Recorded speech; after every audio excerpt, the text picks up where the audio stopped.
Official. Good morning, everyone. I'd like to call the meeting of November 24th, 2025 of the Utility Advisory Board of the City of Punta Gorda to order.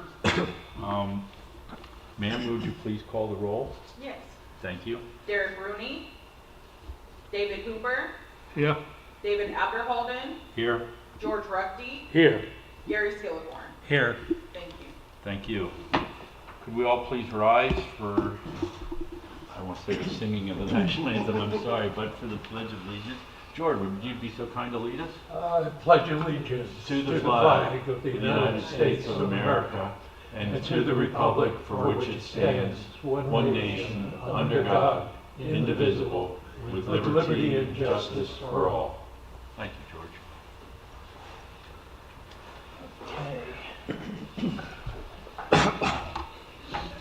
No, 83 was supposed to be the lowest number. Any announcements from the board? Seeing none. Any announcements from staff? Okay. Our next meeting, we're going to discuss that. I spoke briefly with Mr. Spencer, and we're going to discuss that maybe later, whenever you want to, Mr. Spencer. You're welcome to do that now if you would like. Okay, we'll do it now. We were thinking the next scheduled meeting, didn't pull a date, but it'd be right in the middle of the holiday season. I think it's the 22nd, I think is that Monday, fourth Monday. Yes, be the 22nd, so that would be Christmas week. Homework.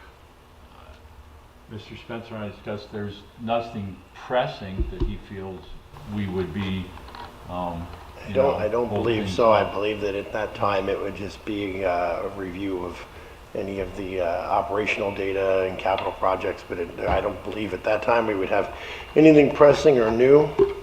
Okay, I will be gone that day. okay, well, thank you. I was going to say any statements from board members, so Gary, thank you for weighing in on that. George? Never have any idea what's going to happen around I know Christmas. your wife quite well, Thank so you yes, very well. I concur Yeah. that. Dave? Well, you're going to be gone. I have a sick relative in England, so I could be gone at any moment. So But I thought you'd be up in Minnesota also. no, I'll be back here by then. On the 22nd? You won't be, well, never mind. Yeah. It is what it is. Okay, Seems like a good time to postpone it Okay. till January. I think that's what we're seeing here. May I get a motion for that I effect? think I'll I make just that motion. did, Okay, all right. recommend the I second Postpone. that Thank motion. you. Any further comments? Seeing none, call for a vote. All in favor? Aye. Opposed, same sign. Passes. There you go. Mr. Spencer, how's that? Good, That Alex? works perfect. Thank you Okay. very much. Perfect. Moving on, public comments. I say again, seeing none, we'll move on that. Next, we have approval of the minutes from September 22nd, 2025. Any comments on them? I have them here in front of me if anybody needs to see them. If there's no comments, I would need a motion for approval, please. I'll make that motion. Mr. Second. Hooper, second, Mr. Ripke. Again, any comments? Seeing none. Calling a vote, all in favor? Aye. Opposed, same sign. Perfect, passed. Now I can sign them. There you go. Okay, that's that. Moving to 2, Mr. Spencer, you're on deck. Go right ahead. All right. Good morning, Tom Spencer, Utilities Director for the record. Thank you all for being here. Going through the operational data here for you real quick. The water to town average last month was 5.4 million gallons. The water to town peak was 6.3. We're currently in block 1, meaning we can only withdraw 4.42 million gallons a day from our reservoir. The combined surface water and RO production capacity is currently at 8.48. We are seeing peaks, and on our next meeting we will see that, but we are currently seeing peaks exceeding our capacity. The total to town for October was 167.49 million gallons. That's up 24.16 million gallons from September. The reservoir level as of October 1st was 5.47. However, the reservoir level today sits at 5.08 feet. The rainfall total was 0.41 inches for October. That is the average for October of 1966 to present day is 4.09 inches. So we're significantly below the average. And on that note, from drought.gov, October 25th or 2025 was the 60th driest October on record over the past 131 years, with about 0.55 inches below normal for the rain. Currently, 100% of Charlotte County is facing moderate drought conditions, so we're above the abnormally dry and into moderate drought. The Southwest Florida Water Management District has moved us to phase 1 watering restrictions because we've received a lower than the normal rainfall during the summer rainy season, and we're about 13 inches below regionally compared to the 12-month total, the average 12-month total. Moving on to the wastewater treatment plant, the average daily flow was about 2.5 million gallons. The 3-month rolling average was 2.9 million gallons, and the peak flow was 2.912 million gallons.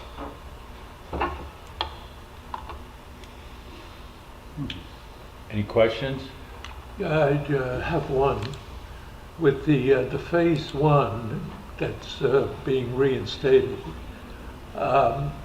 is there any good reason why we don't just stick with phase 1 with 1 day a week watering? The only time when we can go to 2 days a week is when it's raining. Right. So I'm glad you brought that up. I was going to have a little note about that at the end. So the phase 1 is actually, that's enacted by the Southwest Florida Water Management District. We don't enact that.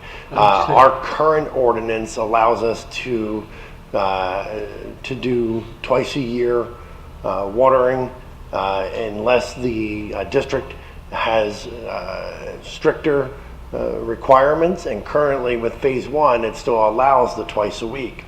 Now with our new chapter 17, which will be read on December 3rd, that does allow us to do the once a week watering anytime we're in block 1 of our MFL restrictions.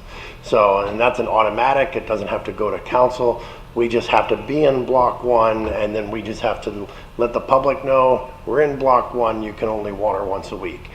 We're currently in block 1, and if those ordinances were in effect right now, that would be the case. But as of December 3rd, we will be able to move forward with the once a week watering restrictions.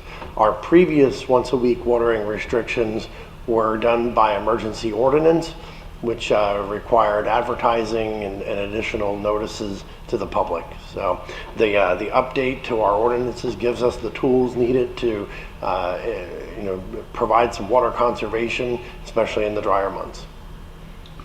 So with regards to that, we all know there are violators out there. What steps are in place to try and address that situation? As far as the violations, Yeah.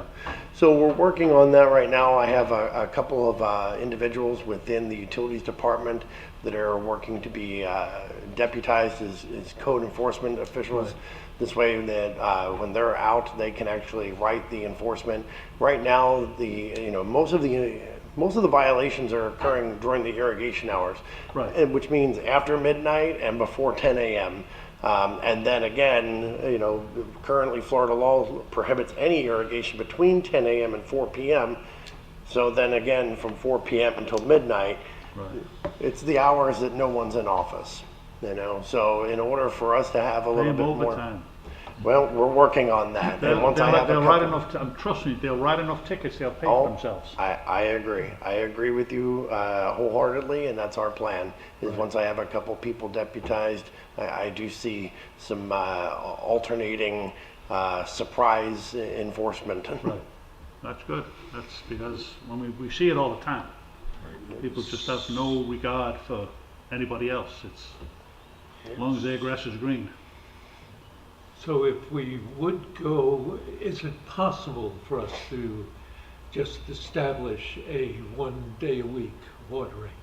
It seems to me that the public gets pretty confused when we keep going 1, 2, 1, 2. We could definitely do that if that's something that the board would like to suggest Would to that be council. something you would recommend?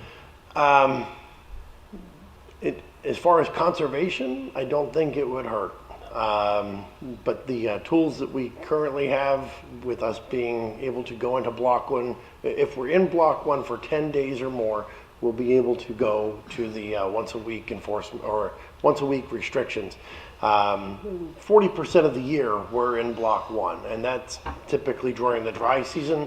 So we really shouldn't be bouncing in and out of it. It'll just be part of the year. There are other municipalities that do this as well. They say, I think it's from September through July, they're in once a week. And I believe that Fort Myers and Lee County, that they're one of the areas. And when it comes down to the 2 day a week watering, it's not impacting the usage in the household. It's strictly allowing more irrigation because the usage is going to be essentially the same. Well, And with the 2 day a week, we're doing it in the rainy season when there's more water. right. Just doesn't seem to make a lot of sense. I'm sorry to comment on that, George. Unless you have a separate meter for your irrigation, which I'm thinking 99.9% don't have, That's I correct. you will understand. get a bump in your usage area. Yeah. If you're running your irrigation 2, 3, 4 times a day, you're gonna get a bump in your water usage. That is correct. Yeah. I would like to remind you, I'm not though, arguing that. Oh, okay. I'm Maybe I saying misunderstood. why would you be doing that if you're going to be having all of the irrigation water that you need from this time? Oh, yes, during the rainy season, I mean, that's biggest And during the frustrating. dry season, we're reducing it down to 1 a day. Right. Well, So why we've not all just do seen, it? as Mr. Hooper said, where it could be pouring down rain and the irrigation's on. That's not Absolutely. really the irrigation as opposed to the rain sensor that is required. So I'm Right. agreeing with you too, George. Yes, Terry. yeah, I'd like to remind you that conservation is of course good, but our revenue depends on selling water.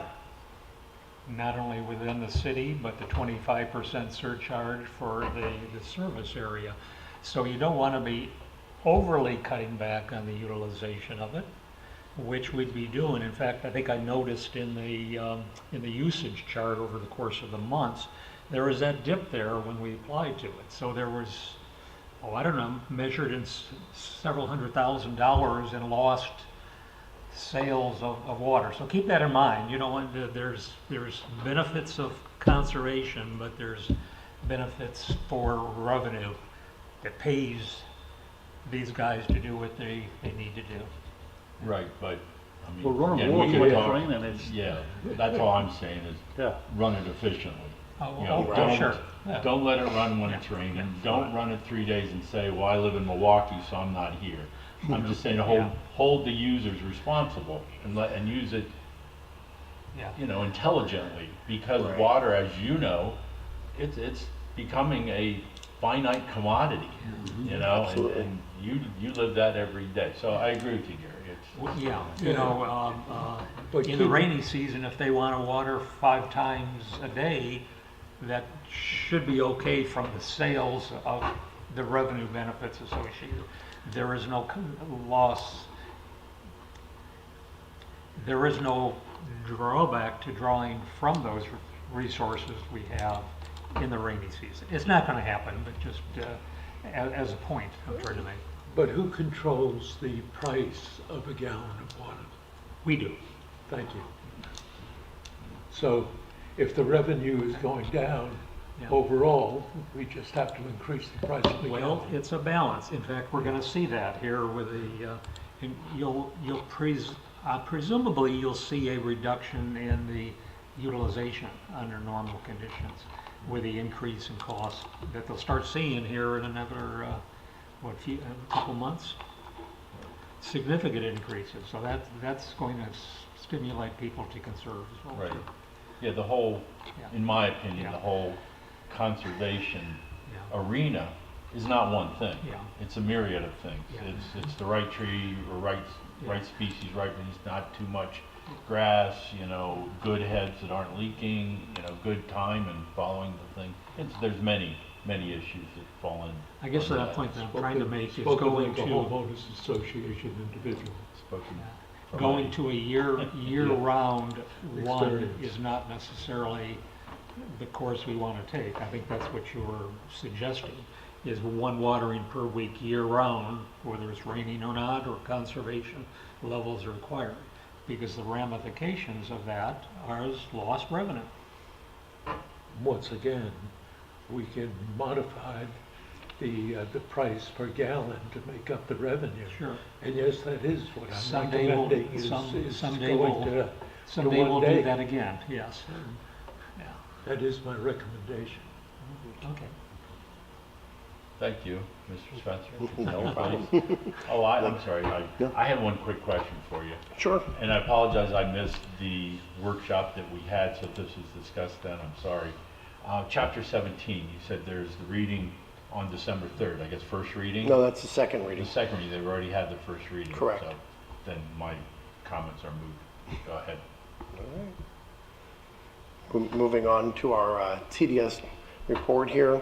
The service water plant TDS minimum was 323, maximum 406, and the average was 376, pretty much in line and normal for this time of year.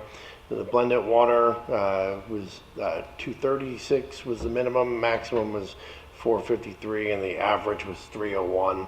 There was a slight increase there towards like about the 15th or so, but still below the 500, so we're pretty happy with how things are running there. Any questions? I spoke to two young ladies yesterday that live in the Shell Creek watershed area, and they are looking to form a conservancy because they're worried about the overdevelopment that's happening out there.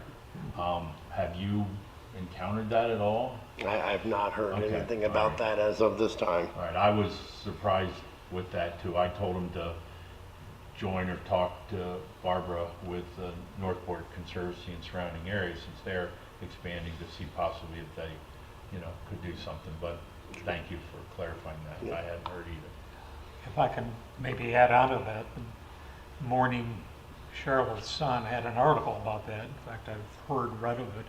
The Welland Park area is planning a 9,000 house development area, and again, the conservation. I don't know if Welland Park is under Charlotte County. Sarasota. Welland Park, water- Sarasota County. It is, South okay. there, they call it Yeah, South yeah. County. We've got, 12,000 south of Punta Gorda. We've got another 9,000. Right. Oh my gosh. It's just their, not editorializing, but I'm going to, coming Yeah. from Broward County and seeing the develop over the past 20 years when I was there, Northport is doing the same thing. It's a political choice. They want to have over 120,000 residents.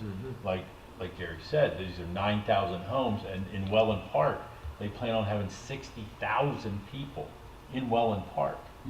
So again, that's their choices, and the ramifications of that hopefully doesn't, no pun intended, flow downstream. The roundabout's gonna wear out. Yeah, the roundabout, yeah, exactly. Absolutely. Okay.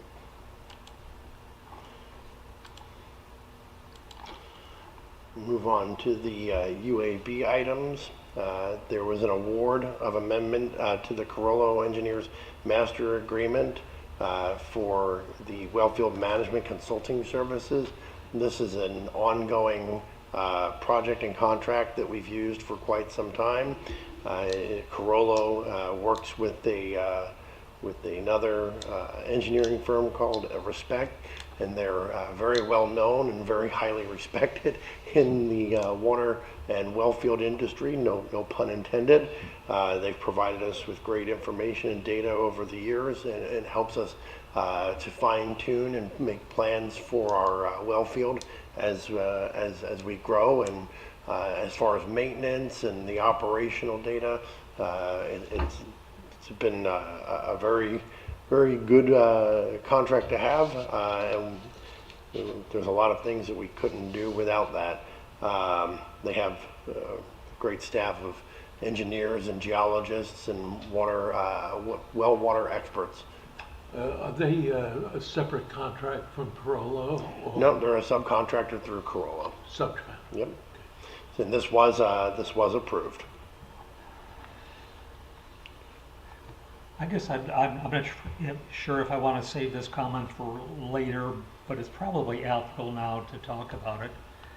And admittedly, I've not been with this board very long, and my background does not necessarily cover this area, but I've built, well, maybe I have to some degree. In my career, used a lot of support contractors to manage our activities. Oh,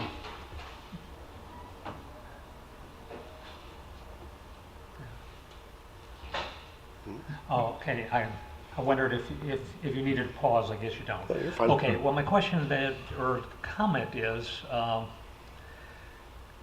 my observation is I see a lot of contractor support functions for the utility functions, and there's nothing wrong with that. I guess my question is revolve manpower. And I think I missed this, or it may have occurred. I think maybe you had to defend perhaps your manpower and utilization to the council, contractor support versus number of bodies that we have. And I think you probably agree that having government or city employees performing these functions are the desired when we can, but it's a balance. You know, we can pay for the support, or we can hire people. Gee, and it's kind of a balance on it. Right. And I guess maybe the question is there something we ought to, at least in the long term, looking at maybe funding better the personnel so we have bodies available and not necessarily be paying for contractor support? I guess a couple of the comments or questions I've had over the time that I've been here, and responses I hear, well, we don't have the people to do that. We don't have the people. But we can always hire a contractor do it. And you kind of live out on that. Sure. Well, let me just kind of Sure. wrap this up. Do you think that utilities could support justification of hiring more bodies in lieu of contractor support, which I think would kind of be the desired function? Where are you? Have you gone that route? And they say, no, we're not going to give you any more bodies. Do what you can. Well, we'll give you money to spend to hire contractors, but we're not going to give you any more bodies. So that's kind of where I am on this. Okay. So to answer your question, when appropriate, we definitely do ask for the additional bodies or manpower. And of course, we do have to justify that and show how it's going to benefit the utility. In this situation, and in many of the situations where we're using a contractor in this form to create a report or to create a study or to do analytical work, it's very much outside of the scope of what we would do, and often is done by a team of, say, dozens of people through our contractors and engineers. So when we contract with Carollo, there's a team of I believe it's 3 people on this wellfield that work for us, and then there's also a team of about 4 people that work for Respect.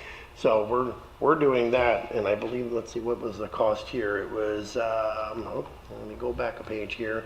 That's 84,300 and, yeah, $84,382.50 over the course of 12 months. And for that, we're getting multiple engineers, a geologist, water quality experts, and an amazing report and a plethora of data. I believe I would be hard pressed to hire a single engineer for $84,000 a year, let alone the staff that I would need to create this documentation. Part of this is also a matter of compliance. So a lot of these reports that we are creating are compliance based. So that it's very important that all the data be filled in a proper manner, all the boxes checked, all the I's dotted, all the T's crossed, and nothing left to chance. So in those situations, it's better when we have the opportunity to partner with someone who that's all they do day in and day out to do that for us. And there are things that I would like to see us bring in. I can tell you in my time in this position, I don't think I've sent a single thing out that we could have done in-house better, more efficiently, and for less money had we had staff. Especially professionals, you're paying for the expertise. Yeah, absolutely. And the other thing is there is also an element of protection, you know, for liability purposes. You know, if my office had created the let's just say the AMI study, for example, that wouldn't be a very subjective study. You know, it would. Where having a third party create that, we can then use that document and it's defensible. So. Plus, Tom, as a consultant engineer, you're working just part-time. You're taking care of, in the case of your report, doing portions of it. Sometimes you do a piece of it, then you have to get some more information. Then you do another piece of it. You know, a person sitting around doing nothing during that delay time. Now, I think the concept that you're looking at, Gary, is certainly one that Tom has to, and I'm sure does look at for a full year. Otherwise, you'd be hiring and firing. Absolutely. And when I look at these, you know, I try to look historically as well. How long have we done this? You know, what has the cost been over that period of time? And is this something that we could bring in-house? And would there be a cost savings? And if there is, then that's something that we need to plan for. There have been, like I said, unfortunately, there have been very few opportunities for that. You know, where the cost savings and the opportunities to bring people in to do the work is more of a manpower.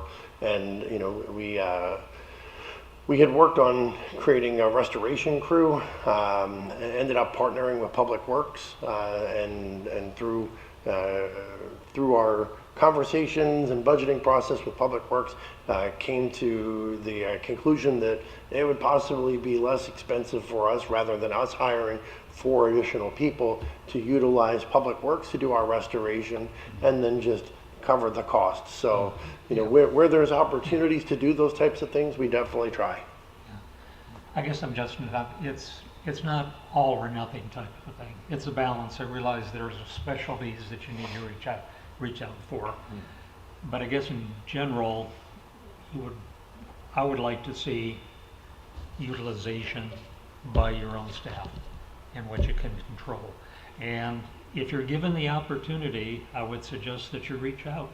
Could you use more bodies right now in your operation? I'd be surprised if you said no. Absolutely, Okay. absolutely. I have a handful of positions that I'd like to fill, and I'm working Yeah, I don't mean with human resources to shovel do that. people either. I don't No, mean no, shovel no, no, people. no. I I'm mean, looking, so council had approved a second, or I should say a third project manager, an engineering technician, and then in the future, we have a data analyst that we're looking to bring in to do some. Are you asking work. for those, or have you asked for those bodies? 2 of those have already been approved. I'm sorry? Two of those were already approved. Okay, good. And All the right. one is going to be on a future budget. Okay, super. That's what I Yeah, like absolutely. to hear. So, yeah, all right. Yeah, yeah. Okay. All right, I'm done. Thank you. Thank you. All right. Moving on, we had a resolution of the city council accepting the bill of sale and release of liens, affidavit of no liens, and utility easements from Charlotte County Airport Authority. This was for their facility on Challenger Road with the Charlotte Technical Center's school at the facility there. So we've accepted that. Council did approve that turnover. And that is all I have from, I guess that's an example. We spoke last meeting, I think Mr. Leonard spoke about the fact that he was, maybe not him personally, he was involved in the construction and the oversight because you knew you were going to inherit this down the road. Absolutely. You want to know what you're getting. yeah, so when we have these developer projects where we're accepting turnover of utilities, we have our project manager, typically that's Robert Ruth. He does an absolutely fantastic job. If you haven't met Robert, if you have the opportunity to, you'll walk away with probably the same feeling that I do.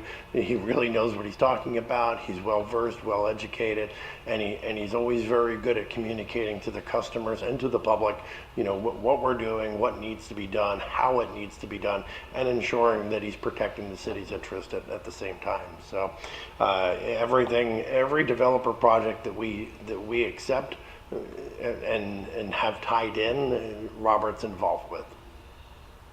Perfect.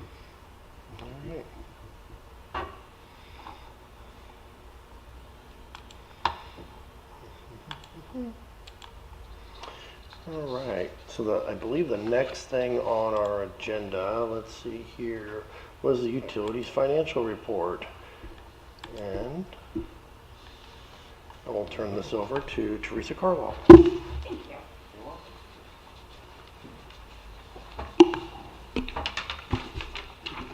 Good morning, gentlemen. Teresa Carlaw for the record, Finance Manager of Budget and Grants.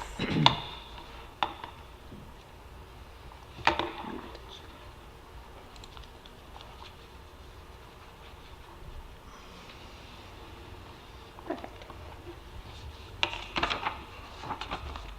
Okay, so we are going to be reviewing October, which is the first month of our fiscal year. We are 8.3% through our fiscal year. This page has all of our breakouts, revenues and expenditures by departments. As of right now, when you look at the year-to-date estimated, that was based off the entire year split in an equal 12. We typically do individual allocations based off a 3-year average. So if you look at the year-to-date actual, that's a bit closer to what we should have budgeted for the month. We have since revised those dates. Those amounts. You'll see that the year-to-date for each department's a little bit higher than the 1/12. That is because October was a 3 pay period month, so expenditures are a little higher in those months due to that. You also see on here encumbered for most of the departments aren't that high. We have not, we did our year-end rollover of all of the purchase orders mid-November, so those will be reflected on the next update. You'll see those encumbrance numbers come up as all the projects and ongoing purchase orders roll forward into this fiscal year. So those are not reflected here as of right now. I have a question for you. Sure. I guess related to the topic that I was just asking about. I was looking at this and looking at where is the expenditure for the contractor support activity? I don't see that on this, or how can I was looking to see how much is spent for support activity. Okay, so you want like contractual services as a whole, or? Well, in total is what I was looking for, a bottom line. I wasn't looking at one contract or one contractor, but just in general across the board. Okay, yeah, because here that would be broken out in between each of the departments based off their individual expenditures. Okay. So we could probably I can get you those numbers of just what it is a whole for utilities. So right now that's kind of encompassed in the numbers that are here. I kind of thought maybe that's kind of what it was. Just a Yeah. broad number, again, as far as, that would tell me the utilization of it. If it's monumental versus gets lost in the noise, that's an entirely different situation. Yep, not a problem. I can make sure we get that for you. Do you want just like for fiscal year 25 or for what we anticipate for 26? 25 is good. 25? Yeah. Okay, no Just, problem. Kind of a typical utilization. Not a problem.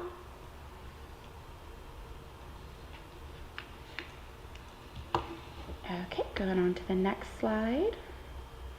So we've got, I can't make it any bigger. Okay, so again, we've got on here revenues and expenditures.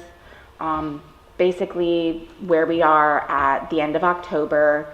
You'll see what we have as the annual budget. We don't have a projected increase as of yet. We won't be doing the year-end rollovers for budget till probably December or January, once those get approved by council.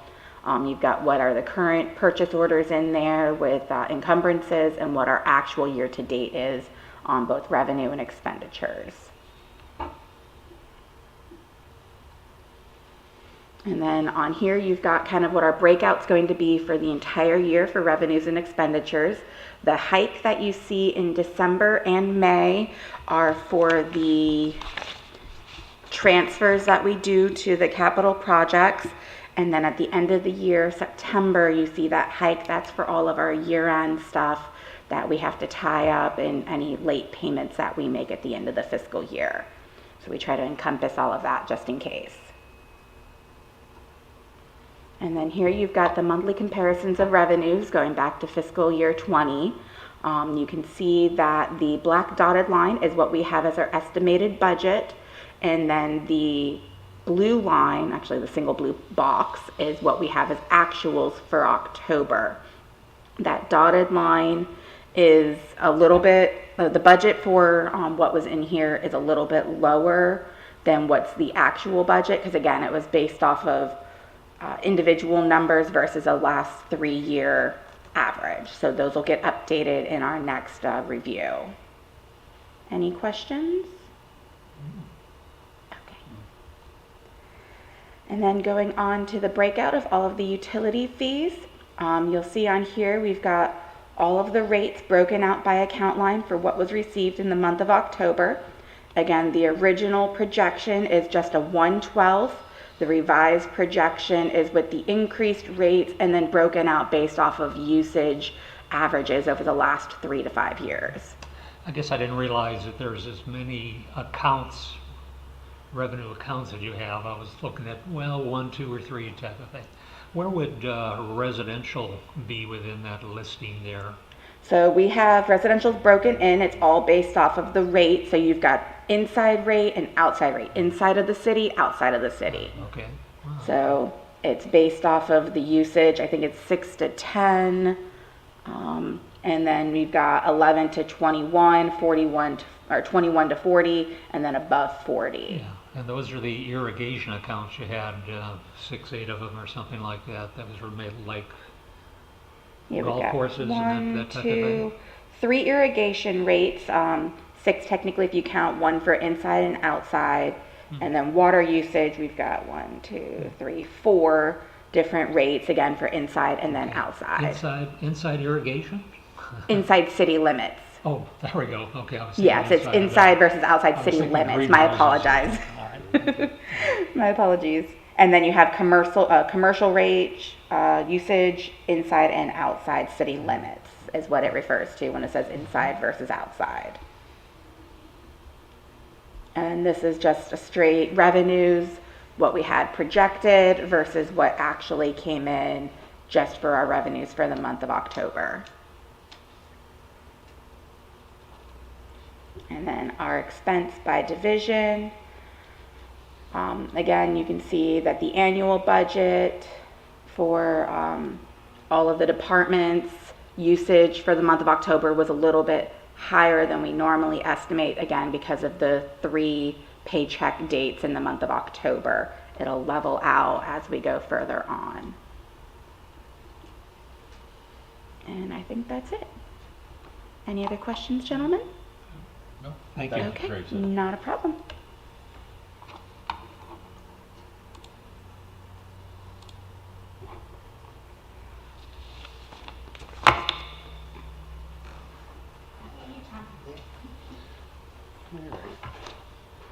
Tom Spencer, Utilities Director again for the record. Before we move forward, I just wanted to touch on something that you brought up, Gary. The contractual services accounts cover a plethora of things. Everything from our OLA meter reading, so that's a contractual service. BSI Online, which is another contractual service that we use to notify people and to do our backflow enforcement or management, our backflow program management. We only have one person for our backflow program, and that's this gentleman here, Matt Webb. Thank you. So Congratulations. this is using BSI. It's very inexpensive. I believe the costs are below $2,000 a year, and then the actual cost is incurred by the customer when the inspection is performed. It's collected. There's a small fee that's collected as part of that, and then submitted by the plumber. There's all the various engineering, any type of coating or anything like that where we would have to have a manhole coated. Again, contractual services. That's not something that we would do in-house.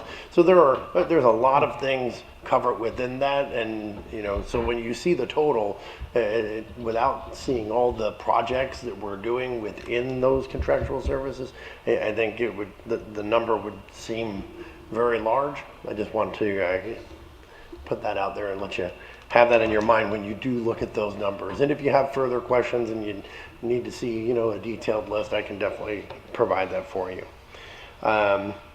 Before you do move on to Matt, I did want to share this with you. If you hadn't heard already, I did share it with City Council. The supplemental appropriation for Hurricanes Helene and Milton, it was a funding program for drinking water and wastewater appropriations, basically a funding program through the state revolving fund. We had applied for that for several projects, both water and wastewater. The loan application package was totaling $66.3 million, and we were awarded with $22.8 million of principal forgiveness. Congratulations. Thank you. Our application will be due on March 12th, and we are working towards that, both internally, and again, this is something where we've paired up with a couple of our contractors, both Corollo and CDM Smith. The reason for that is, once again, they have entire teams of people that do funding and nothing but funding, and they were able to sit and talk with the people from the state revolving fund, and discuss at length the projects and our needs, and more or less lobby for us, if you will. Again, that's not something that we would be able to do, and for the small fee that they would charge to do this, I think it was well worth it. Could you say again the numbers again on that? So the total ask was $66.3 million, and the award of principal forgiveness was $22.8 million. Oh, 20, okay. So what's important to note is that represents partial funding. Staff is continuing to plan how to best leverage these funds. We are on a waiting list for additional funding, and each of these projects, there could be additional funding available through both this program and other funding opportunities. So that's a pretty good win there, 22.8. Sure is. Third of the package. What's that? 1/3 of the package. Yeah, absolutely. Pretty substantial. All right. So as part of our Chapter 17 update, one of the things that we've done that wasn't already in place is bring in our cross-connection control program. It's something that we've actually been complying with. Matt can fill you in on the dates and the specifics, but it's something that we've actually been doing. We've had a cross-connection coordinator, and they've been doing it as per state laws and the regulations. However, it's not something that we had officially adopted. We didn't have a fee structure set up for fines and penalties as far as what happens if you don't have it inspected. What happens if it's inspected and doesn't pass? So we've outlined that within Chapter 17, and Matt's going to explain the process a little bit more to you guys and give you a short presentation on it and then answer any of the questions. Currently, this is for commercial backflows only. We still are looking at the residential, how we want to best approach that. So, give me 1 second here. Oops, I hit the wrong button. Oh no, I did hit the right button.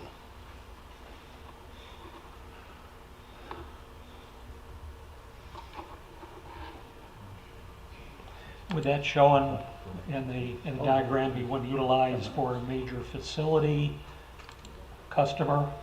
You know, I'm looking at 5-inch pipe or something. Yeah. You're talking a major facility control, okay. Some of it's major, some of it's not. Give me 1 second here. All right, Matt. You know how to work that. Everybody, this is Matt Webb. He's our cross connection control coordinator. Okay. Good morning. Sorry for the interruption earlier. Again, my name is Matthew Webb. I started in this position last January. There was 2 gentlemen in the cross connection before me several years ago. We adopted BSI, what Tom was mentioning earlier, last September. So we've had it a little bit over a year now, to help with our compliance with commercial and multifamily properties. So anything with 3 or more families living on the property, they are considered commercial property for cross connection purposes, where we are requiring them to have an annual inspection for cross connection.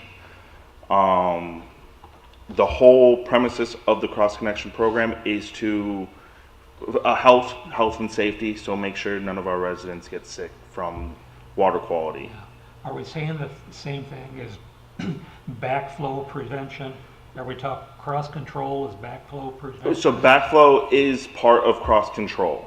So your backflows in front of your house or your properties is a cross control measure to keep that. Most people will say backflow too, and they'll understand what you're saying. Just the cross connection control itself is the general term for the whole process. This is the Florida Administrative Code that tells us that what rules we have to follow, what procedures we have to follow. This was adopted in 2004. 2014 is when they pushed it, and 2016 is when we were supposed to submit this report right here, saying how many water connections that we have in the city. Anything above 10,000 is when anything above 10,000 connections in the city we have to submit to DEP once a year. I believe it is in March. I believe is when you have to have it submitted by.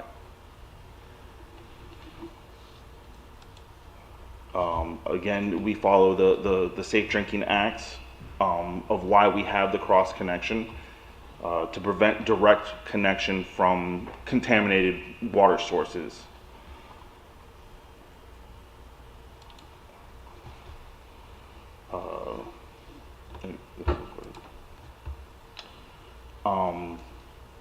Again, the biggest reason we want to implement this and widespread this, again, commercial properties right now, we are looking at adding the residentials to it, because per Florida Administrative Code, every water connection is supposed to be monitored or tested for a backflow. Right now, we are holding the commercial properties accountable. We are working on with the Chapter 17 update and how to hold residential properties accountable also, without just saying, hey, you have to have your backflow inspected or I'm shutting off your water. Again, this is something newer coming towards residential for the city of Punta Gorda, so I don't want to blindside residents saying, hey, it's in an ultimatum. It's, hey, we would like to have you have your backflows inspected by this time. And if there's a problem, please communicate that with me. Excuse me, Matt. Yes, sir. One, thank you for coming first off, and you didn't bother. Question, I mean, isn't the plumbing code under the current Florida building code, don't they require backflow preventers as part of the overall state of Florida plumbing code. Yeah, so the newer buildings, I believe I think his name's Ron, the gentleman's name's Ron that's over our building. Who is it? Yes. He's the building official. Building official, and I've spoken to him a couple times. So yes, they are required to have one installed now, but I don't know when that became law, I guess, where they had to have them installed. So our biggest concern is, what about the older properties that didn't have them? How do I enforce that? And then how do I enforce the inspection? So residentials, you will only have to have it inspected every 2 years. And then there is a backflow that you can have installed, a dual check valve that can be inspected every 5 to 10 years. So we're that verbiage we're working with to what we're going to allow as a city, because, you know, to make it easier and more general for people to understand. One of my biggest issues is if the plumbing code says you can do a dual check at a house and the verbiage in the writing says 5 to 10 years, where do I tell you, hey, it's year 6, you need to have your backflow inspected, or it's year 10, you need to have your backflow inspected? Because you can't inspect those, and then those can be buried underground where I never knew you had one installed. So yes, the newer homes, when a house gets built now, they do send me the backflow inspection, because when you install one, you have to have it inspected right then. But say a year from now, I have nothing to tell you, hey, you have to have your backflow inspected again. Or 2 years, as in the Florida Administrative Code says. Right. Well, the Florida Building Code, sets a standard. You can go, when I say you, meaning the city of Punta Gorda Utilities Department, can go to a higher standard. You just can't go to a lesser standard. Yeah. So I know in Chapter 17, I think we're going to have everything at a year. Every just to make it easier for if I retire, when I retire, everything's just going to be at a year. It doesn't have to change. And then I believe we're all going all RPs. So a more stringent and higher safety level for backflows. Sir, again, I just wanted to comment, David. The Florida Building Code sets the requirements for what is supposed to be installed. What we're looking at isn't necessarily what's supposed to be installed, but how often and how it's being inspected and how that reporting is being carried out. So that's set by the Florida Administrative Code, and that's the part that we're dealing with. So, and currently our Chapter 17, or the Chapter 17 update, it still only addresses the commercial, and it's something, the residential portion is something that we are working towards. Matt and I and our distribution supervisor are working through trying to find the best way and the most reasonable way to do this so it doesn't impact residents too severely when we go forward. Obviously, we don't want to go out and require all the residents that don't have one to go and install one, so we may do it as at the time of sale before the new owner moves in, that they have to have one installed. But bottom line, I think what you're doing is excellent. You're trying to bring the city into a smart compliance mode, and bottom line, it's health and safety. And you can't, no matter who wants to argue against that, they're always going to lose. So thank you for doing this. This is excellent. No problem. Again, this is this slide talks about the different hazard levels, high or low, the different types of backflows that you need, the back siphon or the back pressures, and then here does I have it do list the plumbing code on what it needs to have. Again, the level of hazards on what kind of backflow you would need. I kind of went into breaking it down a little bit more information on each one and what they protect against. And then again, we were talking about requiring all RPs at minimum which is reduced pressure zones, for every water connection, unless they came to us and said, hey, I can't do this, or this is better for what I'm doing. Because the highest level of protection is an air gap. If you can provide an air gap with what you're using the water for, I would much rather have that than an RP at a water connection. But that's not feasible, because if you need the water pressure itself, you lose water pressure. And then for like fire lines, you don't want an RP because you lose too much pressure going through it. So for fire protection on most buildings, you're gonna go with the dual check assembly. Tom Spencer again. I just wanted to make a note that this is also something that we've had some challenges with. Matt mentioned, you don't see RPs used for fire protection because of the pressure reduction. With the RPs being installed on residential, these aren't maintenance-free devices, and they're not trouble-free.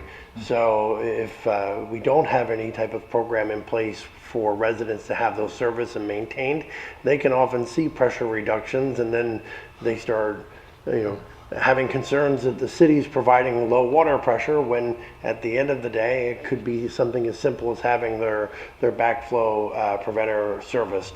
So it's something that we want to look at as a whole, especially with the number of connections that we have and the age of some of the connections. And I think stating the obvious, but these, maybe everybody knows, so I apologize if I am stating the obvious. This is after the meter, or between the meter and the end source. So you, as in the future a homeowner or a commercial, you own that, and you need to maintain it. Bless you. But So that's, some people think, big pipe, that's the city's responsibility. No, it isn't. correct. So the backflow needs to be as close to the meter as possible. Of course, this situation, it's a gentleman reached out last week to me saying, hey, my meter is in the middle of my driveway. I can't put my backflow next to it. So again, it's the closest possible point, because from the meter to that backflow is non-protection for us then. And if somebody puts an irrigation line connected to that line, now we have no protection from that water connection right there. Yeah, exactly. And I think that's a very good point. I mean, and I know where we live, we've got two separate meters for irrigation. Well, actually, you have the main meter, and then I have a second connection where the irrigation system ties in to the water source. That's where, the RPZ is located. And, for all those reasons that you said, you can't put it in the middle of the driveway or in the middle of the road or whatever. So it's doing its job, knock on wood, hopefully, and you gotta have it recertified and inspected, and I think we should go back and become a plumber. I know years ago, I don't know who said it was okay, but I've seen a lot of backflows next to, like, residents' houses. We've talked about residents, and next to the houses itself. I know in the verbiage that we've talked about and wrote out is, at the sale of a property is most of the time when you don't have to have backflow installed or make sure it's inspected. And if it is by the house, we're gonna have them move it back to the meter to provide that water protection for us. Right. And so, like, irrigation, you'll have an irrigation backflow itself also. Those can stay by the house. We just want that one water connection by the meter. One, so we can drive down and be like, this property doesn't have a backflow, or this property does have a backflow. I can see the tag hanging on it. It's green or red saying it's in compliance or not compliance, and I can see the inspection date without having to be intrusive and walk around somebody's house. This, for residents, would this backflow then be installed with the meter in the underground chamber that we utilize now? No, so if we do pass all RPZs, it will be meter box, and then basically right after the meter it'll come up, you'll have your RPZ come back down and be in underground then. Well, the meter's in the ground and in our residences. My protector is as it enters the house, physically goes into the side of the house. And so you're saying that would be moved to the Next to the meter. with the meter, Correct. and the meter is installed in that underground chamber. At a Is cost of like is there room? $200,000. No. And for clarification on what you're speaking about is exactly the situation that we're trying to address. Your backflow preventer is on your property. And for us to come onto your property, there's challenges there. So having the backflow preventer closest to the meter, first of all, is the safest for the protection purposes, because if let's say you hired an irrigation contractor to come out and tie in an irrigation system, there's nothing stopping him from tapping in between your meter and your backflow. The other thing is it stops us from needing to come up and wander around your house and have you question, well, why is this person here? So then when we go to do the inspections, it's safer for everybody, and it's also just easier. What Matt had described, where your meter's below ground and then it comes up on a riser with the backflow and then goes back into the ground, that's pretty much standard practice. And if you drive around any of the new developments, you will see exactly that. All over Northport, that's all you see. Everywhere, in Charlotte County as well. I can tell you right now, I'm shopping for a home, and as we drive around, looking for houses, if I don't see that backflow, I can pretty much tell you it's on well if it's a brand new house. All right.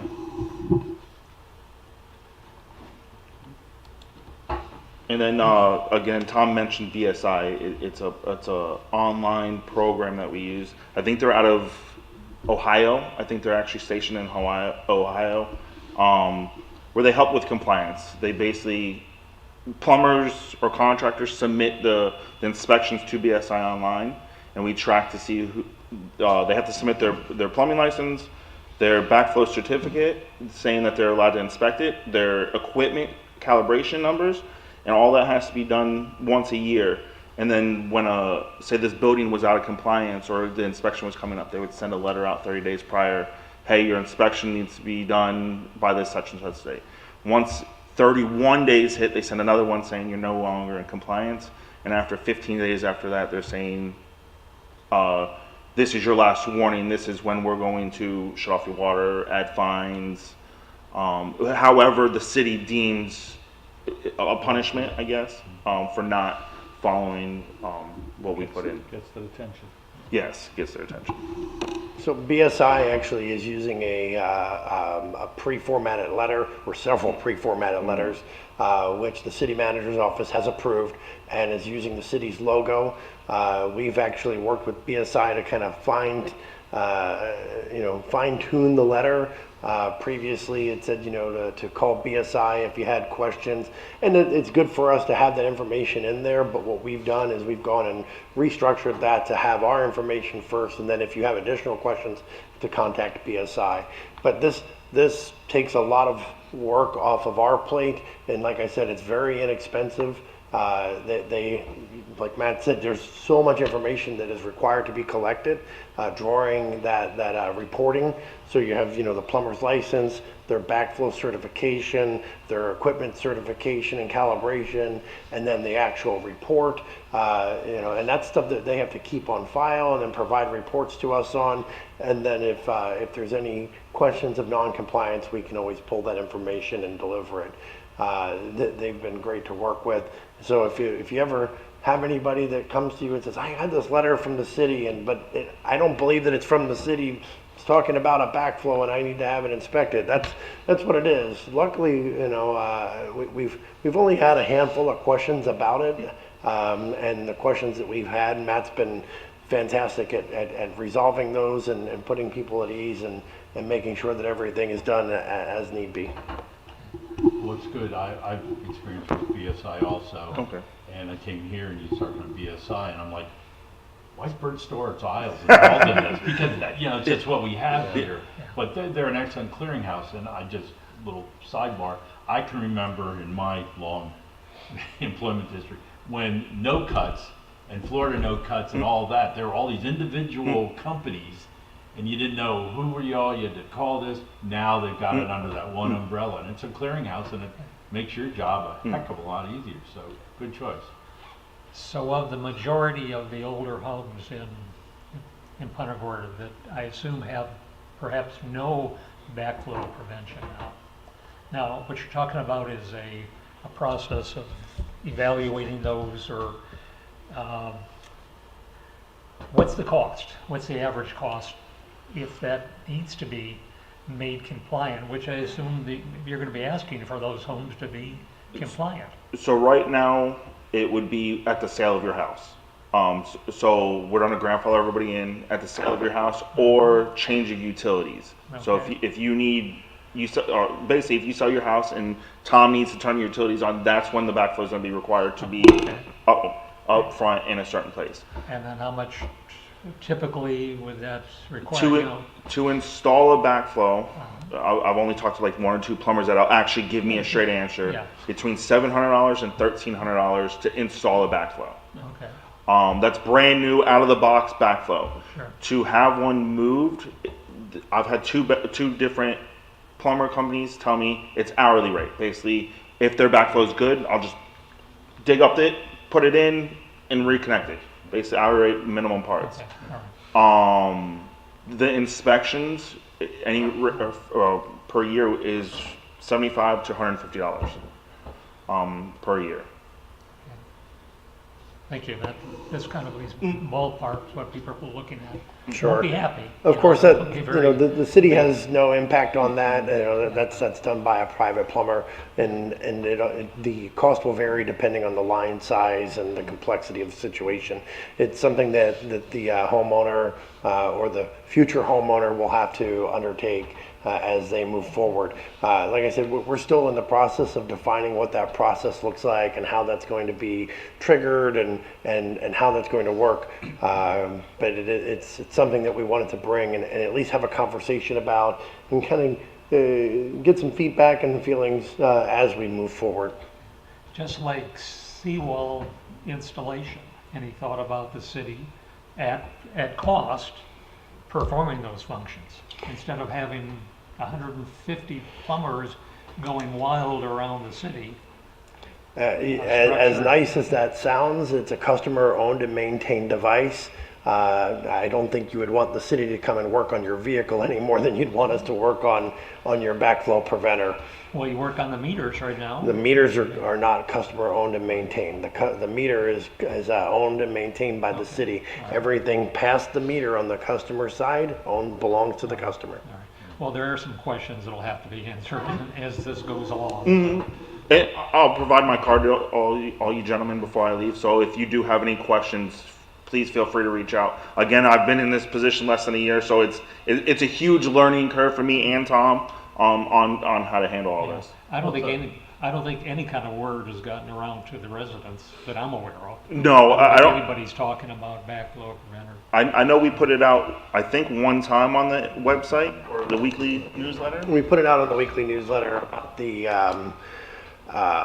BSI just to inform people, you know, but again, we're currently only doing commercial. The residential portion of this is probably at least a year out, at least. But it's something that we needed to start looking at as we are adopting it into Chapter 17. I know other municipalities have had the same questions and the same issues. I know Matt's talked to several other cross-connection control coordinators and discussed how they do it and how their cities looked at it. I know Charlotte County at one point had looked at taking on the enforcement and the actual maintenance of the devices, and the cost is astronomical, and the number of staff needed would be pretty much unreasonable. I would need probably a team of 4 people to do that. Well, you'd hire a contractor of 150 people to do it. Or Might be good to do a presentation to Sure. the city council. Sure. Get them alerted, and then that filters out to the residents as well too. Sure. The majority of the municipalities that we've had the conversations with have all stated that they allow the residents to hire their own plumbers and maintain their own equipment. This way, there's the liability protection there, and there's no additional cost to the city to do that. At that point, the only thing that we're paying for is our annual subscription to BSI, and then the customer is paying for their own inspection. You know, they may be able to find it cheaper from one plumber than another, and at that point, it would be up to them. Matt has actually, when he moved into the position, Matt has taken several classes and has become certified in backflow and backflow program management. As part of that, he was able to interact with one of the gentlemen who I believe was a state level, cross connection control, enforcement person, and they actually came and sat with us and kind of discussed some of these challenges and problems as well. So Matt can provide a little bit more information on that, as well as maybe on his certifications. So I went and got my inspection license done, so I can do inspections on backflows. And I did go to the management classes up in Gainesville. It was a week-long course. One of the gentlemen that Tom was talking about, when I reached out, he worked for the city of Delray Beach. And when he stepped into the position, they were actually in the process of getting fined $3.4 million because they didn't have a compliance program at all. So he worked with DEP, and at that point in time, they were like, hey, this is what you're doing and this is what you're paying for. They didn't have a choice. So my first step was to get us there where we weren't in that situation. And I've worked with him. His name's Brad Hassler. He works actually at a vendor now, but he's one of the 4 teachers that teaches the compliance class for the management program up in Gainesville. There's another gentleman, Jeff Ball, that lives out in Englewood, that was at that level. He's since retired and just actually recalibrates and does the classes for inspection for the equipment that we use. I contact him quite a bit because he has been at the worst case scenario, and now he's teaching how to get in the best practices possible to lead us in a sense. What Tom was mentioning of like Charlotte County a couple years ago actually tried taking over all the backflows. They wanted to have full control of backflows, and as far as I know, they denied it because it was going to cost too much money for them to implement as many people as they needed to. I believe Bonita Springs and the city of Sarasota right now are the only people around us that actually have full control of backflows. It would be unfeasible right now for us to do. The amount of people that we would have to bring in, and have the equipment, the vehicles, and then again the liability sense of, if they're next to your house, now I'm on your property, I'm invasive. Most of the time, that water connection's right next to the bathroom. I'm sure your wife doesn't want to be taking a shower and somebody's outside her window. Oh my God, the creep's walking around my house. Is the inspection visual or is it quantitative, measuring your on-hooking and measuring? We have to hook gauges to it and Okay. with the pressures and stuff like that. Okay, got it. Okay. It doesn't take long. When we were doing the class, it took us about 12 to 15 minutes to do one. I've heard people do it in less than 10, depending on how often you do it. But again, to me, there's a huge liability risk on doing those inspections. Well, the fact that you guys, whoever, Matt, Tom, whatever, came up with this proactively, if I had a hat, I'd be tipping it to you now. Because, I mean, Punta Gorda, 18,000, 20,000 people. Sarasota, 250,000. I mean, I couldn't even fathom, you'd be building a warehouse out next to the airport for just your whole staff. And then you inherit, you own the backflow preventer. Let's talk about what you went through the last year for the meters. Yes. I mean, that would just be compounding that. So I'm sure you've taken that new position. But thank you for thinking proactive and doing this. I think it's excellent. I just when you launch this, I'm going to be sitting in the parking lot of the Walgreens on Monaco because everybody's going to BSI to go, what's this BSI stuff? We did add it onto the website because initially when we started sending them out for the residents, everybody was like, "Oh, what is this?" Or, "Hey, this is garbage. It's spam, basically a spam piece of mail. Let's throw it out." So what I've done for the last year is basically reached out to property owners, be like, "Hey, you need your backflow inspected. We sent letters out. Oh, that was that letter from BSI? Yes. That. If you have any questions, please contact us." And that's why we went through and actually adjusted the verbiage in it. We were able to put a logo in it, so me and Tom adjusted the logo to have like our number in it, and as much as we could in a little picture on the top to saying, "Hey, no, this is the city. This isn't trash." AI generated. I just lost my train of thought. You're fine. Is there any other questions? No, I think excellent. This is fantastic. This is great. Okay. Super. Thank you. No problem. Again, before I leave, I'll make sure every one of you gentlemen have one of my cards, just so if you do have any more questions that come up. Good. Thank you, Matt.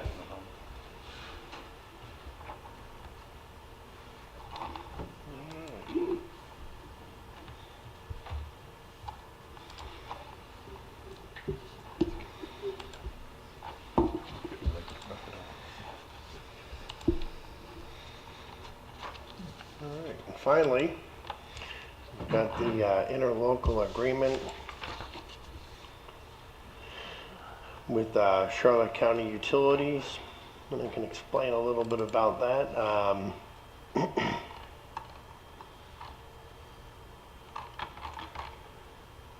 So this is a interlocal with Charlotte County to expand and serve a portion of our service area, or a portion of the county into our service area.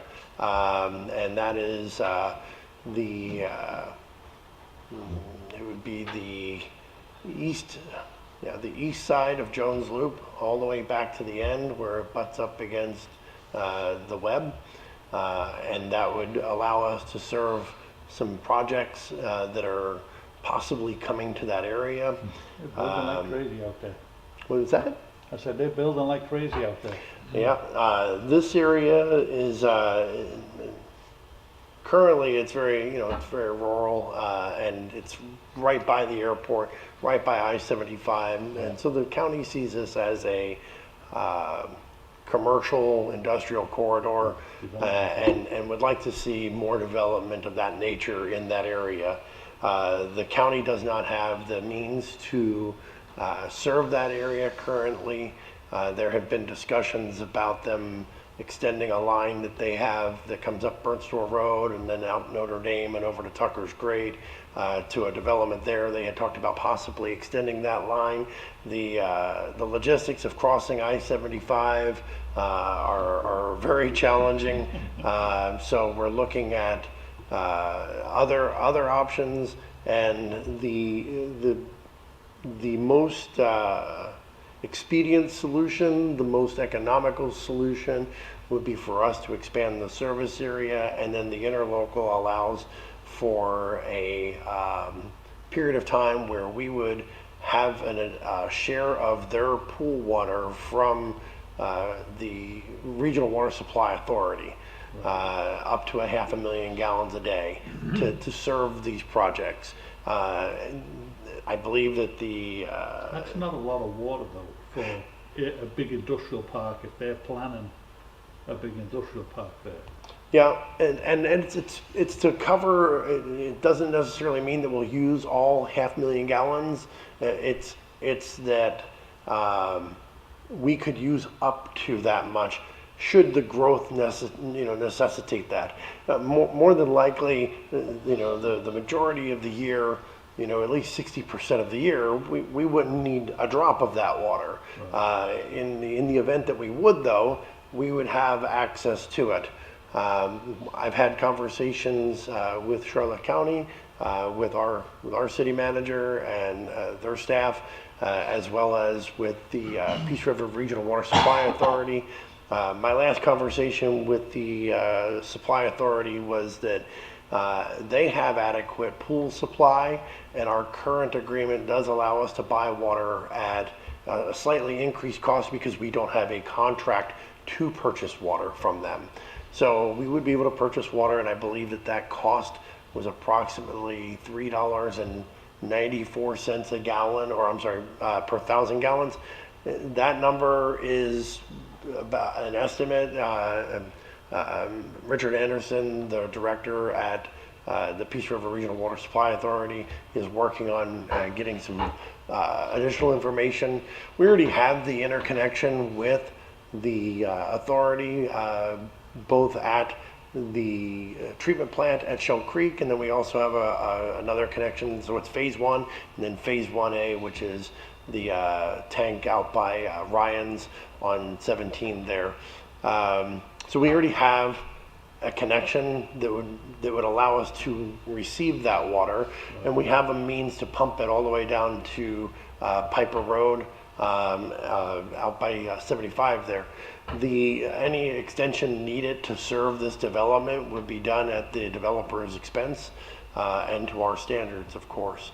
But this is an area that Charlotte County sees as a vital corridor for economic growth and development. And the city at this point, the discussions that we've had with the individual council members and with staff, we're all in agreement that this would be a great thing for the city.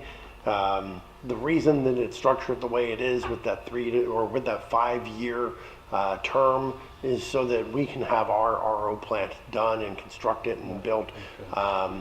Any water that would be sold to them, I've spoken with Kristen in finance at possibly setting it up a separate tier for them so that our residents aren't incurring the additional cost of that $3.94 per thousand that we're going to have to pay the authority. It would be something that we would just pass that cost along to any of those customers within that economic development zone.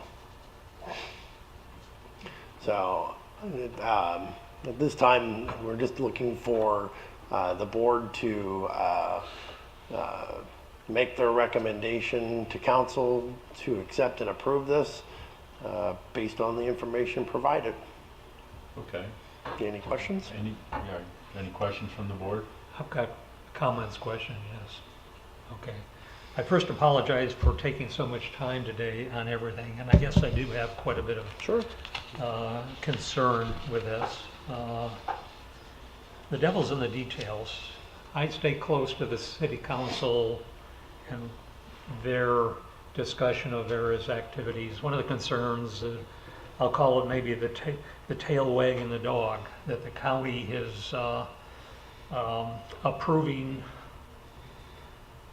land out in the hinterland. I guess some of it in our service area, some not in our service area, without necessarily the city being able to live up to the requirements, water and sewer.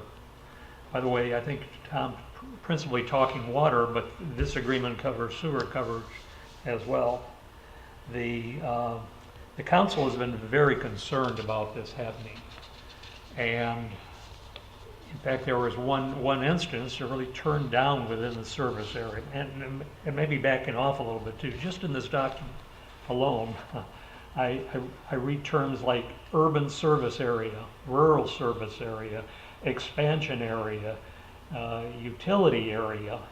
You know, there's a lot of in the detail on this. I am concerned and I guess the question, who drafted this? This was drafted, it was jointly drafted by the county and our attorney. So this is something that we've worked back and forth with. Okay.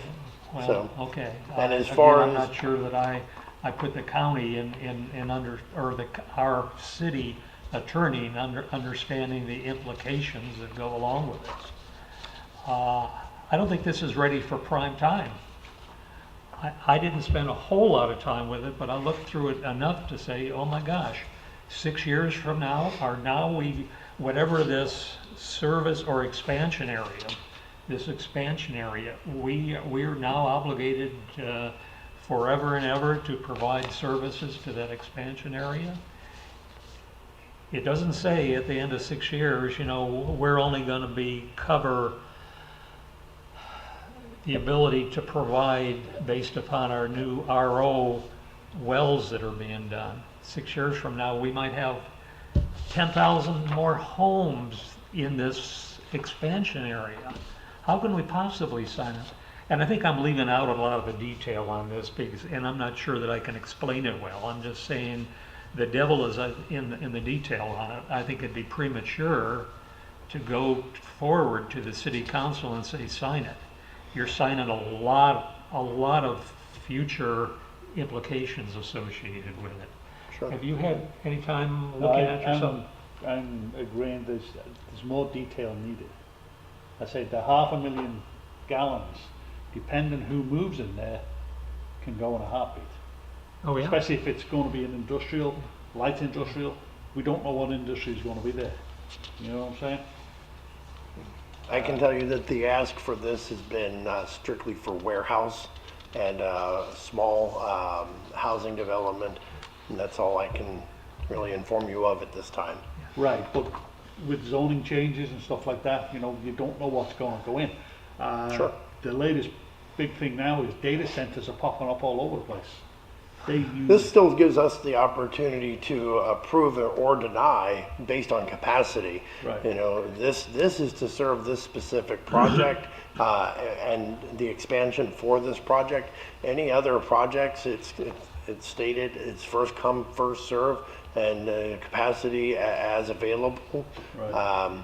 We, just because we're expanding it doesn't mean that we have to approve, you know, as we do currently. I can tell you firsthand that we've had several very large users come to us and ask about water for a property in that general vicinity, but inside of our current service area, and we've told them that we weren't able to serve them. Right. One example being a bottling facility looking for approximately 1.5 million gallons per day. Right. We told them no, thank you. Gotcha. Okay, I just know how sometimes things can change in the wind, you know? Absolutely. And, no, I'm sorry, just one more comment on that. And your statement that said that the county generated this or developed it and then gave it to our lawyer. You know, this is a county document, I believe. I'm sorry, go ahead. Do we have any requirement for additional piping to go to that section? So that would be what I had spoke about earlier. We currently have service down to the intersection, Piper Road and Jones Loop. From there, any extension for this would be funded at the developer's expense, following our standards, the same as like the project at the airport that was turned over. They would construct and then turn that over to us. Okay, we'd have to be making some assumptions as to the quantity of water in order to be building those piping systems. Correct. Those assumptions were based on engineer estimates based on the proposed projects. Okay. And so therefore, if it would be exceeding, as you say, the city would have the right to deny any usage that would be greater than what it was planned for, or be developing a system that would have to be paid for. Correct. And to go a step further, in order for us to even consider this, we've advised the developer to work with our engineer, with Carollo Engineers. They do our water modeling, our water capacity analysis, and our distribution system analysis. So we've actually turned them to Carollo and told them, go to Carollo, show them what you want to do, bring us back a report saying what's needed and whether or not, based on our model, that we can provide that. So they're actually in the process of doing that. And of course, serving this would be contingent upon everything within that report being satisfied. So if the report comes back and says that we need an additional booster station in that area to support this project, that would be something that would have to be built in order to satisfy the project, and it would be done at the developer's cost. I've had the good fortune of dealing with Carollo in various parts of the country, and I say it's good fortune because they are a They're very fantastic. quality-oriented organization. Anything else? Okay, well, I'm gonna give my 2 cents there. Sure. I've been on the board, I don't know how long, 3 years or whatever, and I've seen, this isn't criticism, I've seen missed opportunities. I came from a city that grew because of their sale of utilities, and it was the foresight of our city manager to do just that. And we sold water to everybody, and it was quite ludicrous. Not ludicrous, Lucrative. lucrative. It might have been ludicrous, but Thank you. it was ludicrous to the people we were selling it to. Sure. But I look at this as an opportunity. It's an area that is going to be developed. We're either going to do it or somebody else is gonna do it. And if we don't jump on board and, and I hear the concerns, but it's gonna go away, and we're gonna be left standing. There were comments made earlier about looking for revenue and how important it is for revenue. This is revenue. That's where I'm coming from. So I myself would be in support of this. I mean, it's very specific on where this area is. I mean, you could go out and survey it right now. Right. Look on the survey map and do it. I mean, it's definitely a governmental form where you see whereas every statement, but that's the way they write it. If our current city attorney has been involved in this, I have to think he's looking out for the city's best interests with input from staff. So that's where I'm coming from. I would be behind this 100%. I wanted to address Mr. Skillicorn's question from earlier about the wastewater. The wastewater is included in part of this. As you know, we are building the new wastewater plant, the expansion. In fact, that's about ready to come online here. I expect by the beginning of the year, it'll be treating flow. I was out there earlier this month. It is absolutely amazing. They've already got some test flow going through it that's been just recycling through, and they're fine tuning and tweaking it. That is able to accommodate the capacity as far as wastewater. Any of the lines needed, any lift stations, any boosters for that, if that's going to be required, that would be something that the developer would have to fund as well. And to Mr. Aberholden's comment, it is an opportunity. This is something that I always hear that you don't want something in your backyard. Not in my backyard. Well, the problem with this is it's going to happen. Whether or not we want it to happen is another question. But the opportunity to profit or benefit from serving that area and having the modicum of control over what gets developed and how quickly things get developed, without this type of agreement, without us serving it, Charlotte County could extend their line in there and just serve that completely. And now that's literally in our backyard. It's on Jones Loop. The people that are going to go there for work, that are going to go there to live, aren't going to go magically over to the other side of the bridge to go get their groceries or to go out and eat or to drive on the roads. They're going to be using our roads. They're going to be using our amenities, our restaurants, our grocery stores. So if they're going to be here, I think it would be wise to have some way to assess for that. With the new impact fees that are going to be going into effect after the second reading of Chapter 17, there's going to be an increased, revenue from the impact fees that can be put towards these projects, or towards the capacity for these types of projects. Like I said, this is something that both the city manager's office, my department, and the council has already had preliminary conversations about. And at this point, the county has actually, they read this and approved it on last Wednesday. So and now it's a matter of us looking at it and deciding if we agree and we want to do that. So we'll be bringing this to council on the 3rd. I'm all about selling water. And when I joined the board, we had an issue with the meters.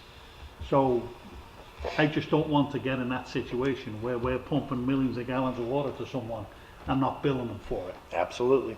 So if we can sell it, great. As long as we keep our eye on the ball. I think you've certainly developed the safeguards from the standpoint of the benefits that could be accrued by the city. And unlike the development, say on Akiesta, which impacted citizens from their parking, their driving. This is out in an area that shouldn't have any impact at all on the residents. Correct. Current. Well, if they build more, then you can sell more. Have you driven out there lately?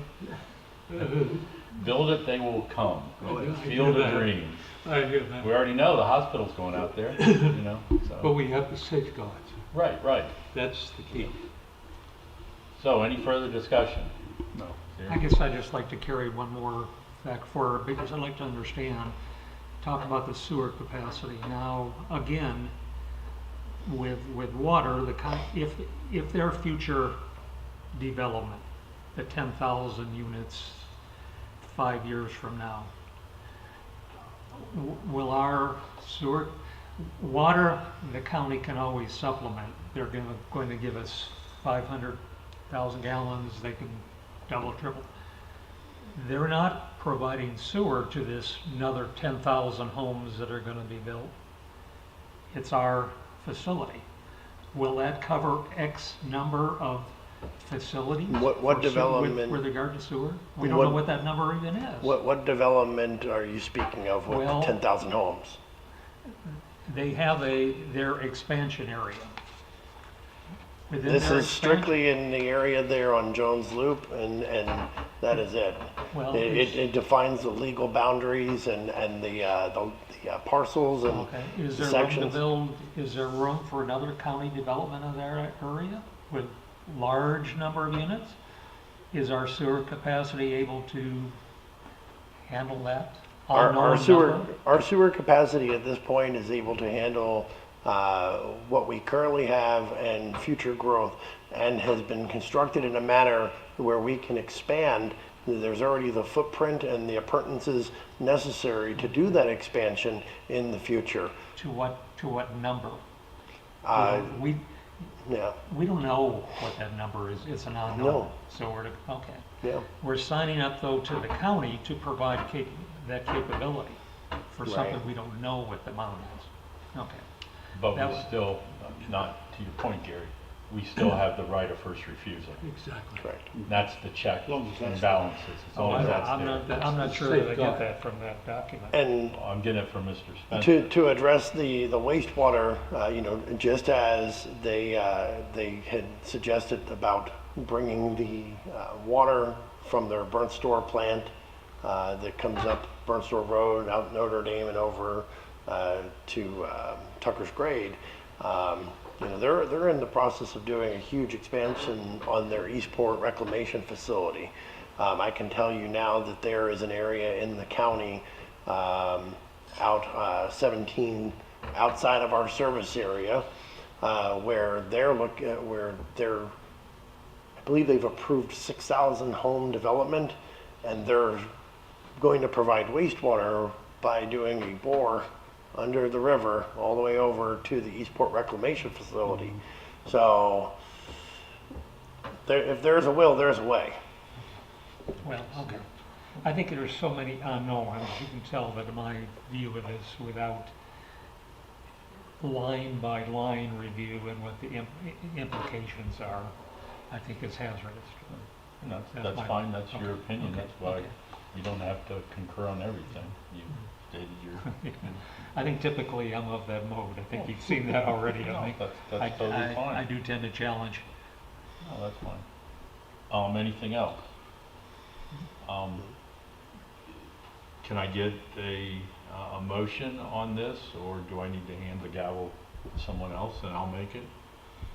I'll make the motion. Okay, thank you, Mr. Hooper. I'll second it. Okay, I guess the motion Oh, was sorry. Oh, There's a motion in favor of. Thank you. to provide a Provide a recommendation of recommendation approval, on yeah, that. Yeah. okay. What's it called? And with that, I will City- second it. City, county, Interlocal. interlocal utility agreement. And reannexation of the British Isles. That's right. Okay. George I will seconds it. second that. Any further Thank discussion? you. Seeing none, all in favor, say aye. Aye. Aye. Aye. Opposed? Hey, Okay, thank you. Passes 3-1. Thank We you good? very much. Yeah, All right, thank you. Thank you, that was fun. It's good, that's why we did it. That's what it's about. And I do appreciate and respect everyone's comments, and Of course I you do. definitely, hear the comments and concerns, and will, I myself have had those same comments and concerns, and after, plenty of discussion, this is why I've brought it to you. If I didn't think that it was something that we should even consider, I wouldn't be standing here delivering it to you. No, we appreciate it. This brings us in, as we've talked in the past. We like to have this stuff brought to us, and, so it's good. Is that all you would have? My only other motion would be, George, it's a Kia Star, not Acquiescer. That's good, but I love it. Actually, a Kia Star is where are we? Exactly, that's the name of the road, and that's why the We people, are here. they're driving going, It's the the Kia Star. And that's why it was chosen. Yeah. I like Acquiescer. I like the idea that we are here. Okay, there you go. That staff comments or anything? I have no further comments. Okay. No. Over there, nothing? Nothing. Okay, member comments. I'll start with Mr. Hooper. Nothing. George? Yes. Okay, George has some comments. Couple of things. I guess shortly after we started having the problems with the meters, I had brought up the fact of why aren't we doing something about chasing the meter company? And I was told at that point, well, there were two companies that were associated with that. If I'm not mistaken, Ferguson actually did the bidding of it by using the meter company. I forget their name. Zenner? Center. Zenner? Yeah, I don't believe it was Ferguson that had that, oh my, I'm trying to remember the name of the guy. It was Fortiline, and I don't remember who it was prior to Fortiline. But there were two separate companies prior that had, they were contracted to provide those meters. Okay, but weren't they bid by a distributor? Or did they bid directly? Those are the distributors. I'm sorry? Those were the distributors, Fortiline, and you'll have to Okay, pardon me, I do sorry, not, I'm not familiar with don't remember those. the name of the other distributor, but they, it might have been Consolidated Pipe, but the meters were purchased through distributors. So the distributors are the signatories on the contract. And the meter company itself is the one who is at fault, but apparently they didn't do their due diligence to find out.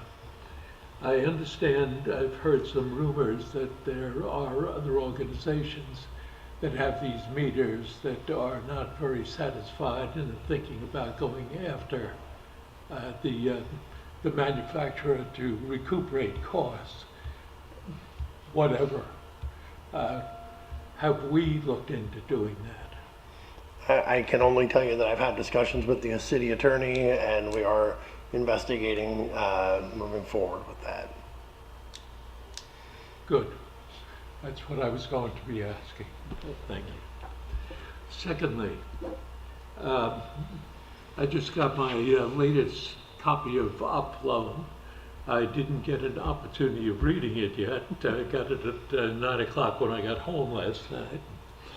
But I do notice that it has one of the interesting items, dispelling bottled water myths. That's something that I brought up also I think 3 years ago, and was pretty much shot down with the idea that, well, we're not taking on capitalism.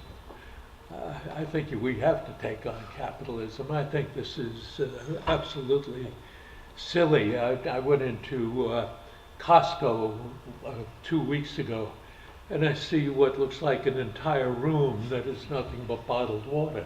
Yep. Go to Publix and you see a whole line of shelves that are all bottled water.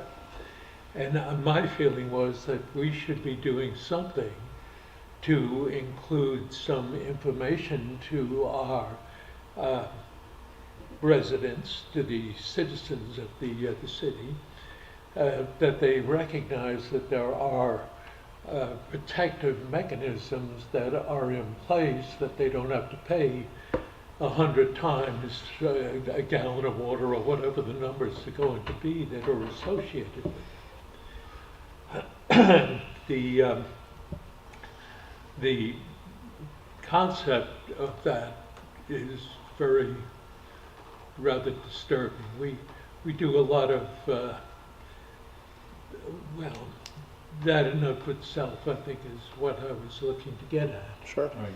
That, and what I was thinking of was at the time that I recommended it, would just be a document that we could send right along with our billing to the folks, telling about the testing that's done. Now, Des Moines, Iowa has done a study about bottled water and something.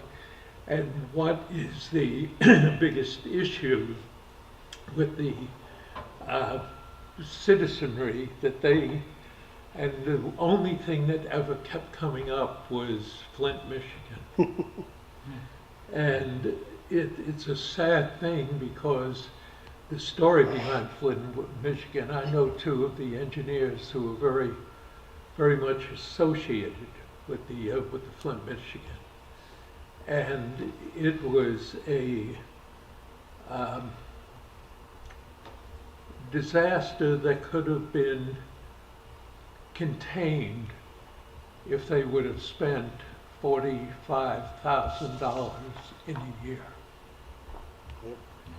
To that has turned into a $10 million replacement of all lead lines in Flint, Michigan.